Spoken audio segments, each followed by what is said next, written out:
नमस्कार। आज हम आपको बताएंगे एकादशी व्रत का परिचय, एकादशी के महत्व के बारे में और एकादशी व्रत कैसे करते हैं। एकादशी व्रत की विधि बताएंगे आपको। शुरू करते हैं एकादशी व्रत का परिचय। भगवान श्री कृष्ण अर्जुन से बोले कि एक बार नैमिषारण्य में शौनक आदि 88,000 ऋषि एकत्रित हुए। उन्होंने सूत जी से प्रार्थना की, हे सूत जी, कृपा करके एकादशी का महत्व सुनाने की कृपया करें।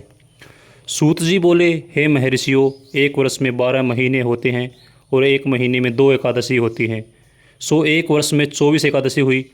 जिस वर्ष में लोंद मास यानी अधिक मास पड़ता है उस वर्ष को 2 एकादशी और बढ़ जाती हैं। इस तरह कुल 26 एकादशी होती हैं।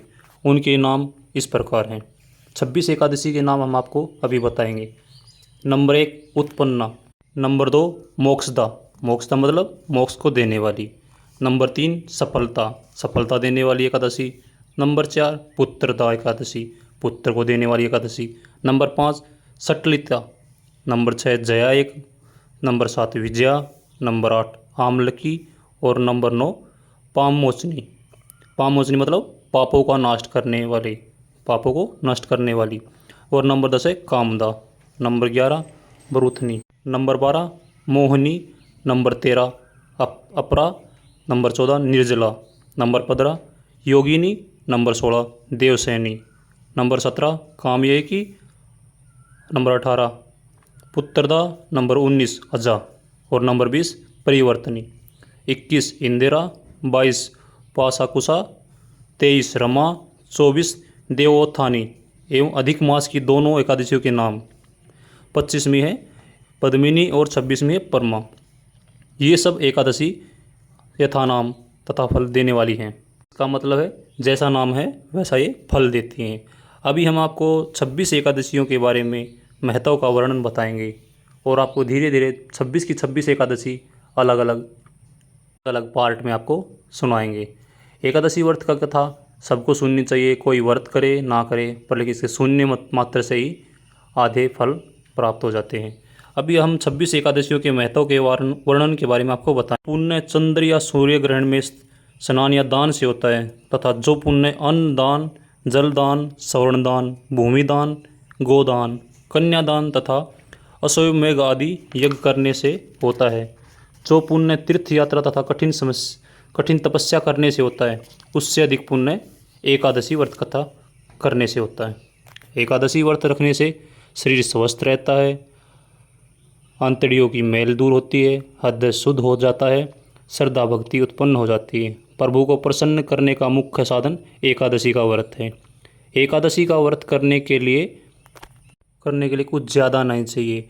एकादशी का व्रत करने वाले के पितर कुयोनि को त्याग कर स्वर्ग में चले जाते हैं। एकादशी व्रत करने वाले के लिए 10 पुरखे पितर पक्ष के और 10 पुरखे मातृ पक्ष के तथा 10 पुरखे पत्नी पक्ष के बैकुंठ हो जाते हैं। दूध, पुत्र, धन और कीर्ति को बढ़ाने वाला एकादशी का व्रत है। एकादशी का जन्म भगवान के शरीर से हुआ था। यह प्रभु के समान पतित पावनी है, अतः आपको लाखों प्रणाम है। एकादशी व्रत की कथा सुनाने से पहले हम आपको एकादशी व्रत की विधि के बारे में बताएंगे। व्रतधारी को दशमी के दिन मांस और प्याज तथा मसूर की दाल इत्यादि निषेध वस्तुओं को त्याग करना चाहिए। रात्रि को ब्रह्मचार्य रखें। स्त्री में रमण नहीं करना चाहिए। प्रातः एकादशी को लकड़ी का दातुन न करें। नींबू, जामुन या आम के पत्ते लेकर चबा लें और उंगली से कंठ शुद्ध कर लें। वृक्ष से पत्ता तोड़ना भी वर्जित है इस दिन, अतः स्वयं गिरा हुआ पत्ता लेकर सेवन करें। फिर स्नान तथा मंदिर में जाना चाहिए। गीता का पाठ करना या सुनना चाहिए। प्रभु के सामने यह प्रण करना चाहिए कि आज मैं चोर, पाखंडी और दुराचारी मनुष्य से बात नहीं करूँगी और न किसी के दिल को दुखाऊंगी या दुखाऊंगा। गो ब्राह्मण को फलाहार देकर प्रसन्न करूंगा। रात्रि को जागरण कर कीर्तन करूंगा। ओम नमो भगवते वासुदेवाय नमः इस 12 अक्षर के मंत्र का जाप करूंगा। राम, कृष्ण, नारायण इत्यादि विष्णु सहस्त्र नाम को कंठ का भूषण बनाऊंगा। ऐसी प्रतिज्ञा करके मंदिर में प्रार्थना करें कि मेरी लाज आपके हाथ में है, अतः मेरे प्रण को पूरा करना। यदि अचानक भूलकर किसी निंदक से बात कर बैठे तो उसका पाप दूर करने की सूर्य नारायण के दर्शन तथा धूप दीप से भगवान की पूजा कर क्षमा मांग लेनी चाहिए। एकादशी के दिन झाड़ू नहीं देनी चाहिए, क्योंकि इससे चींटी आदि जीव मर जाते हैं, तथा बाल नहीं कटवाने चाहिए। अधिक न बोलना चाहिए। अन्न का दान देना चाहिए। अन्न दान लेना भी वर्जित है। झूठ कपट आदि कुकर्म न करना चाहिए। और दशमी के साथ मिली इस तरह की प्रतिज्ञा करके मंदिर में प्रार्थना करें कि मेरी लाज आपके हाथ में है, अतः मेरे प्राण को पूरा करना। यदि अचानक भूलकर किसी निंदक से बात कर बैठे तो उसका पाप दूर करने का सूर्य नारायण के दर्शन तथा धूप दीप से भगवान की पूजा कर क्षमा मांग लेनी चाहिए। उपासक तो इसको मान लेते हैं। वैष्णव को योग्य द्वादशी में मिली हुई एकादशी का व्रत करना चाहिए और त्रयोदशी आने से पूर्व व्रत पूर्ण कर लेना चाहिए। फलाहारी को गोभी, गाजर, शलगम, पालक, कुल्फा का साग इत्यादि नहीं खाना चाहिए और मूली, आम, अंगूर, केला, बादाम, पिस्ता इत्यादि अमृत फलों का सेवन करना चाहिए। प्रत्येक वस्तु प्रभु को भोग लगाकर तथा तुलसी दल छोड़कर खानी चाहिए। द्वादशी के दिन ब्राह्मणों को मिष्ठान और दक्षिण में प्रसन्न कर परिक्रमा कर लेनी चाहिए। किसी संबंधी की मृत्यु हो जाए तो उस दिन एकादशी का व्रत रखकर उसका फल उसे संकल्प में कर देना चाहिए। और गंगा जी में पुष्प अस्थि प्रवाह करने पर भी एकादशी व्रत प्राणी के निमित्त दे देना चाहिए। प्राणी मात्र को अंतर्यामी का अवतार समझकर किसी से छल कपट न करना, मधुर भाषण करना, कोई अपमान करे तो उसे आशीर्वाद देना, क्रोध नहीं करना, क्रोध चांडाल का अवतार है। आप देवता रूप ही संतोष कर लेना चाहिए। संतोष का फल सर्वदा मधुर होता है। सत्य भाषण करना चाहिए। मन में दया रखनी चाहिए। इस विधि से व्रत करने वाला दिव्य फल अवश्य प्राप्त करता है। श्री कृष्णा, राधे राधे। आज हम आपको उत्पन्ना एकादशी की व्रत की कथा के बारे में बताएंगे। उत्पन्ना एकादशी कब आती है? सबसे पहले हम जानते हैं मार्गशीर्ष मास की कृष्ण पक्ष की एकादशी को उत्पन्ना एकादशी आती है। अब इसकी कहानी शुरू करते हैं। श्री सूत जी बोले, हे मुनियों, विधि सहित इस एकादशी महात्म्य को भगवान श्री कृष्ण ने कहा था। भगतजन ही इस व्रत को प्रेम पूर्वक सुनते हैं और इस श्लोक में अनेकों सुखों को भोगकर अंत में विष्णु पद को प्राप्त करते हैं। श्री सूत जी ने पूछा, हे प्रभु, इस एकादशी व्रत का महात्म्य क्या है? इस व्रत को करने वाले से क्या पुण्य मिलता है और उसकी विधि क्या है? सो आप कृपया मुझे कहिए। ऐसा सुनकर श्री कृष्ण भगवान ने कहा, हे अर्जुन, सबसे पहले हेमंत ऋतु मार्गशीर्ष महीने के कृष्ण पक्ष की एकादशी का व्रत करना चाहिए। दशमी की शाम को दातुन करनी चाहिए और रात को भोजन नहीं करना चाहिए। एकादशी को सुबह संकल्प नियम के अनुसार कार्य करना चाहिए। दोपहर को संकल्प पूर्वक स्नान करना चाहिए। स्नान करने से पहले शरीर पर मिट्टी का लेप लगाना चाहिए। चंदन लगाने का मंत्र इस प्रकार है, असौ क्रांते रथ क्रांते विष्णु कांते वसुंधरे पूर्वतापी ब्राहेण कृष्णे न सता बाहुना मर्तिके हर में पाप यन्मया पूरक संचितम तवया हतेन पापेन गच्छामि परमागतिम। इस मंत्र का उच्चारण करते हुए चंदन का लेप लगाना चाहिए। इसके बाद स्नान के बाद दीप द्वैत नवेद से भगवान का पूजन करना चाहिए। रात को दीपदान करना चाहिए। ये सत्कर्म भक्ति पूर्वक करने चाहिए। उस रात को नींद और स्त्री प्रसंग को त्याग कर देना चाहिए। एकादशी को दिन तथा रात्रि में भजन सत्संग आदि शुभ कर्म करने चाहिए। उस दिन श्रद्धापूर्वक ब्राह्मणों को दक्षिणा देनी चाहिए और उनसे अपनी गलतियों की क्षमा मांगनी चाहिए। धार्मिक जनों को शुक्ल और कृष्ण पक्ष की दोनों एकादशियों को एक साथ समझना चाहिए। में भेद करना उचित नहीं है। ऊपर लिखी विधि के अनुसार जो मनुष्य एकादशी का व्रत करते हैं उनको शंख द्वार तीर्थ एवं दर्शन करने से जो पुण्य मिलता है वह एकादशी व्रत के पुण्य के 16वें भाग के बराबर भी नहीं है। व्यतिपात योग में संक्रांति में तथा चंद्र सूर्य ग्रहण में दान देने से और कुरुक्षेत्र में स्नान करने से जो पुण्य प्राप्त होता है वही पुण्य मनुष्य को एकादशी का व्रत करने से प्राप्त होता है। जो फल वेद पाठी ब्राह्मणों को 1000 गोदान करने से मिलता है उससे 10 गुना अधिक पुण्य एकादशी का व्रत करने से मिलता है। 10 श्रेष्ठ ब्राह्मणों को भोजन कराने से जो पुण्य मिलता है वह एकादशी के पुण्य के 10वें भाग के बराबर होता है। अतः आपको पता चल गया होगा कि एकादशी व्रत क्या महत्व क्या है और इसका क्या फल मिलता है। निर्जल व्रत करने का आधा फल एक बार भोजन करने के बराबर होता है। कोई सा एक व्रत करना जरूरी चाहिए। एकादशी को व्रत करने पर यज्ञ, दान, तप आदि मिलते हैं तथा अन्यथा नहीं। अगर ये सभी आप करोगे तो ही आपको यज्ञ मिलेगा, दान मिलेगा, तप मिलेगा। अगर नहीं करोगे तो नहीं मिलेगा। अतः एकादशी का व्रत करने पर ही सब सुख, संपत्ति, धर्म सब मिल जाएगा। इसलिए व्रत अवश्य ही करना चाहिए सभी को। इस व्रत में शंख में जल नहीं पीना चाहिए। मछली, सूअर तथा अन्य निरामिष भोजन एकादशी के व्रत में वर्जित है। एकादशी व्रत का फल 1000 यज्ञों से भी अधिक है। ऐसा सुनकर अर्जुन ने कहा, हे भगवान, आपने इस एकादशी के पुण्य को अनेक तीर्थों के पुण्य से श्रेष्ठ तथा पवित्र क्यों बतलाया? ये सब आप विस्तार पूर्वक बताइए। भगवान बोले, हे अर्जुन, सतयुग में एक परमा भयंकर दैत्य हुआ था जिसका नाम मूर था। दैत्य ने इंद्र आदि देवताओं पर विजय प्राप्त कर उनके स्थान से गिरा दिया। देव इंद्र ने महादेव जी से प्रार्थना की, हे शिव शंकर, हम सब देवता मूर दैत्य के अत्याचारों से दुखित हो मृत्युलोक में अपना जीवन व्यतीत कर रहे हैं। अन्य देवताओं की हालत तो मैं वर्णन नहीं कर सकता। आप कृपया कर इस महान दुख से छुटकारा पाने का उपाय बताएं। शंकर जी बोले, हे देव इंद्र, आप विष्णु भगवान के पास जाइए। इंद्र तथा अन्य देवता महादेव जी के वचनों को सुनकर क्षीर सागर गए, जहाँ पर भगवान विष्णु शेष शैया पर शयन कर रहे थे। भगवान को शयन करते देखकर देवताओं सहित इंद्र ने स्तुति की, हे देवताओं के देव, आप स्तुति करने योग्य हैं। आपको बारंबार हमारा प्रणाम है। हे दैत्यों के संहारक, हे मधुसूदन, आप हमारी रक्षा करें। हे जगन्नाथ, समस्त देव दैत्यों से भयभीत होकर हम सब आपकी शरण में आए हैं। इस समय दैत्यों ने हमें स्वर्ग से निकाल दिया है और हम सब देवता पृथ्वी पर विचरण कर रहे हैं। अब आप ही हमारी रक्षा कीजिए। देवताओं के द्वारा करुणापूर्ण वाणी को सुनकर श्री विष्णु भगवान बोले, हे देवताओं, वह कौन सा दैत्य है जिसने देवताओं को जीत लिया है? भगवान के उन अमृतरूपी वचनों को सुनकर इंद्र बोले, हे भगवान, प्राचीन समय में नाड़ी जंगम नाम का एक दैत्य था।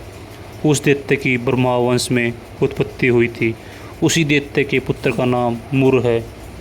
उसकी राजधानी चंद्रवती है। उस चंद्रवती नगरी में वह मूर नामक दैत्य निवास करता है।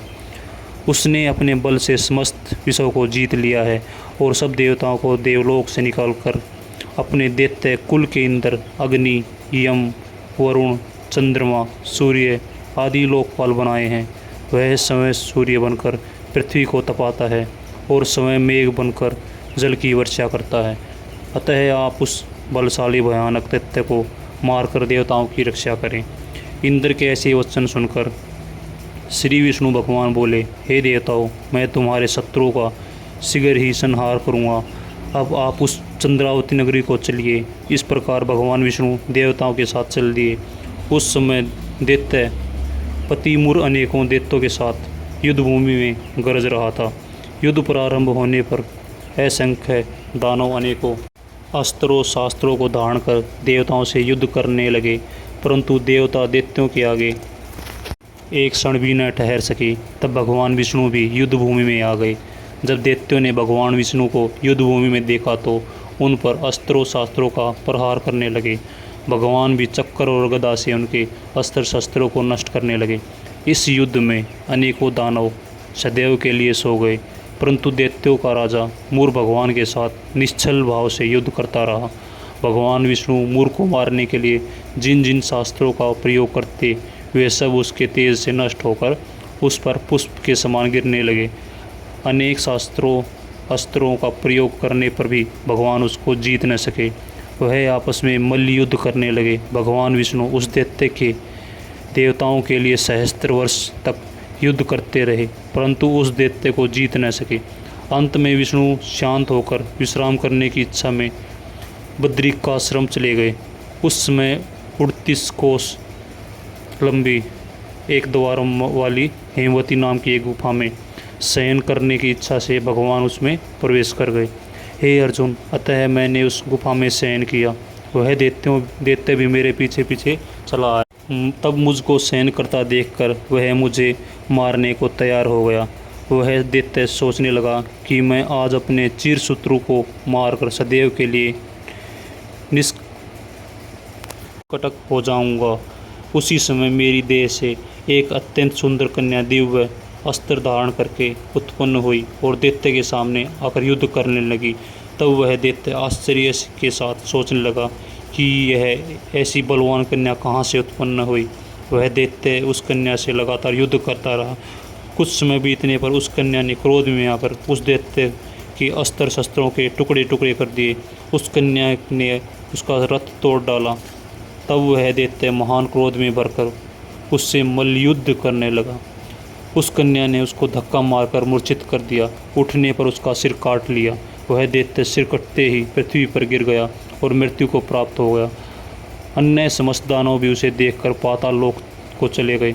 जब भगवान विष्णु की निद्रा टूटी तो उस दैत्य को मरा देखकर अत्यंत आश्चर्य करने लगे और विचारने लगे, इस दैत्य को किसने मारा। तब वह कन्या भगवान के हाथ जोड़कर बोली कि हे भगवान, यह दैत्य आपको मारने को तैयार था, तब मैंने आपके शरीर से उत्पन्न होकर इसका वध किया। इस पर भगवान बोले, हे कन्या, तूने इसको मारा है, अतः मैं तेरे ऊपर अत्यंत प्रसन्न हूँ। तूने तीनों लोकों के देवताओं को सुखी किया है, इसलिए तू अपनी इच्छा अनुसार वरदान मांग। कन्या बोली, हे भगवान, मुझे यह वरदान दीजिए कि जो मेरा व्रत करे उसके समस्त पाप नष्ट हो जाएं और अंत में स्वर्गलोक को जाए और मेरे व्रत का आधार फल रात्रि को मिले। उसका आधार फल एक समय भोजन करने वाले को मिले। जो मनुष्य भक्तिपूर्वक मेरे व्रत को पूरे ही निश्चय ही विष्णु लोक को प्राप्त करे। कृपया मुझे ऐसा भी वरदान दीजिए, जो मनुष्य मेरे दिन और तथा रात्रि को एक बार भोजन करे वे धन धान्य से भरपूर रहें।